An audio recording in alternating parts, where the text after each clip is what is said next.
You are standing on a flawless teak deck. The Mediterranean sun beats down. Below you is 70 meters of steel. It costs $2 million a week, but you do not own it. You rented it. Why? The ultra-rich can afford to buy anything, so why do they rent? Welcome to the hidden economics of superyachts. This is not a story about luxury. It is a story about a massive financial black hole and a clever system designed to escape it. Imagine a bank account. Now set it on fire. That is yacht ownership. A superyacht is not an asset. It is a liability wrapped in fiberglass and gold. Let us look at the numbers. You buy a brand new 80-meter custom yacht. The price tag? About $100 million. But buying the yacht is just the entry ticket. The real financial bleed happens every single year after. Welcome to the 10% rule. In the maritime world, it is a whispered law. You will spend at least 10% of the purchase price annually, just to keep the boat floating. That is $10 million a year, every single year. Fuel, maintenance, insurance. Dockage fees in places like Monaco can reach $4,000 a day. And then there is the crew. An 80-meter yacht requires around 20 full-time staff. Captains, engineers, deckhands, chefs. Their salaries alone will cost you over $2 million annually. And what do you get for this $10 million yearly burn rate? 4 weeks of vacation. That is the average time an owner spends on their yacht. Does that sound like a smart investment? The wealthy did not get wealthy by burning cash. They understand depreciation better than anyone. And a superyacht depreciates faster than almost anything on Earth. In year 1, it loses 10% of its value. After 5 years, it is worth 30% less. So you spent $100 million. You paid $50 million over 5 years in running costs, and your yacht is now worth $70 million. You lost $80 million for 20 weeks of use. It is a catastrophic financial decision. But there is a loophole, a way to stop the bleeding: chartering. Suddenly, the private sanctuary becomes a floating business. By making the yacht available for rent, everything changes. The owner is no longer just a billionaire on vacation. They are the CEO of a highly specialized hospitality fleet. The goal is not to make a profit. The goal is to cover the 10%. If you rent your 80-meter yacht out for 12 weeks a year, at a rate of $1 million a week, you just made $12 million in gross revenue. You have successfully subsidized your own luxury. But running a single charter yacht is risky. What if the engine breaks down during the high season? What if the global economy dips and the ultra-rich stop renting? That is why the smartest money does not buy one yacht. They build a fleet. A fleet spreads the risk. It creates economies of scale. When you own 5 charter yachts, you negotiate bulk fuel rates. You rotate crew to avoid burnout. You have your own maintenance yards. It transforms a chaotic liability into a predictable machine. But who is renting them? Who has $1 million to burn on a 1-week vacation? The answer might surprise you. It is not always other billionaires. It is the merely very rich. Centimillionaires.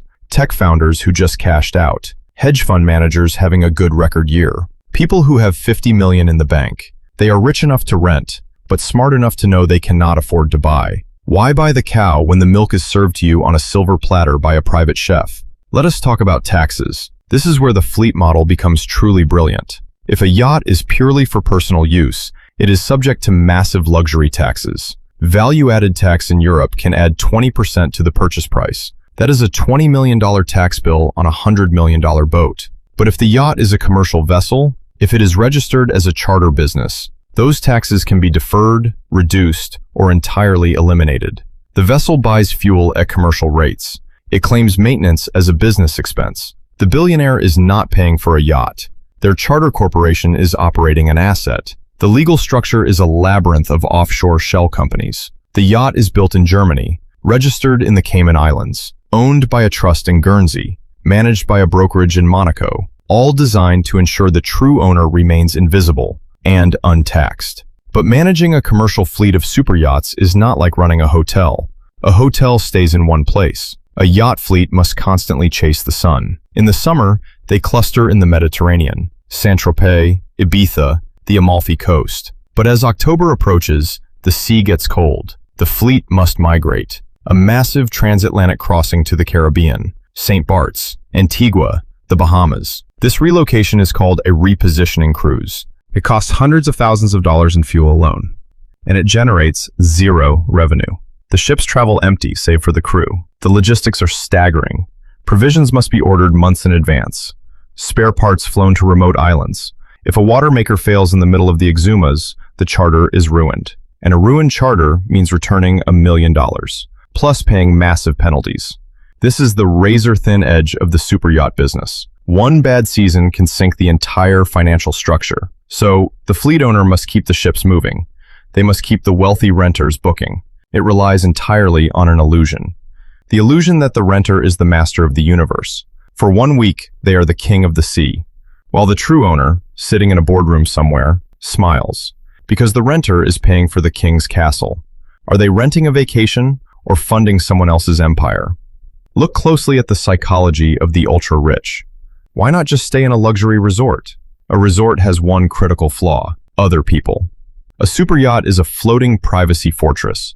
It offers absolute, impenetrable isolation. No paparazzi, no uninvited guests, no random encounters. You can anchor off a private island and simply disappear. For a highly public billionaire, how much is true invisibility worth? $1 million a week suddenly seems cheap. But let us look beneath the waterline. What happens when the charter fleet ages? A superyacht has a prime, lucrative lifespan, usually 10 to 15 years. After that, the exterior styling begins to look dated. The onboard technology becomes obsolete. Charter clients paying top dollar demand the newest toys. They want hybrid propulsion, cryotherapy chambers, and personal submarine bays. So, the fleet owner must constantly upgrade.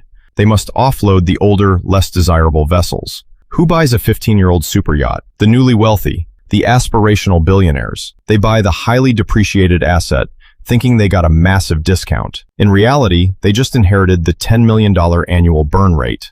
The fleet owner simply passes the liability down the economic food chain. It is a brilliant, entirely ruthless cycle. But there is a darker side to this floating economy: the human cost. Behind the polished teak and crystal glasses is an invisible army: the crew. They live in cramped, windowless quarters below the waterline. They work 18-hour days for months on end without a weekend off. Their job is to be absolutely perfect and entirely invisible. If a charter guest drops a towel on the deck, it must vanish in seconds. If a guest demands fresh sea urchin at 3 in the morning, it must appear. The mental and physical toll is staggering. Burnout is not just a risk, it is a statistical guarantee. This is the silent, unseen engine of the luxury yachting industry. Human labor, compressed and hidden inside floating steel boxes. Is the luxury truly limitless if it relies on invisible exhaustion? And what about the ultimate ledger, the environmental cost?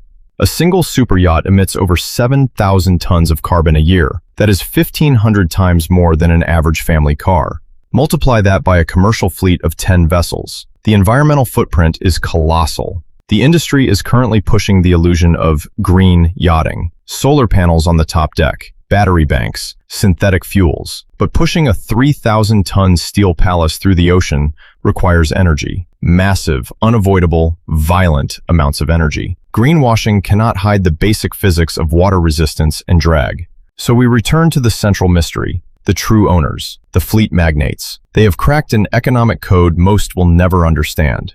They realized early on that ultimate wealth is not about hoarding possessions. It is about controlling assets while other people pay for their upkeep. The wealthy renter leaves the yacht with photographs, sunburns, and memories. The owner keeps the vessel, the massive tax breaks, and the equity. The ultra-rich do not buy superyachts to sail them into the sunset. They buy them to build complex, floating financial machines. Machines fueled entirely by the ego and cash of the merely wealthy.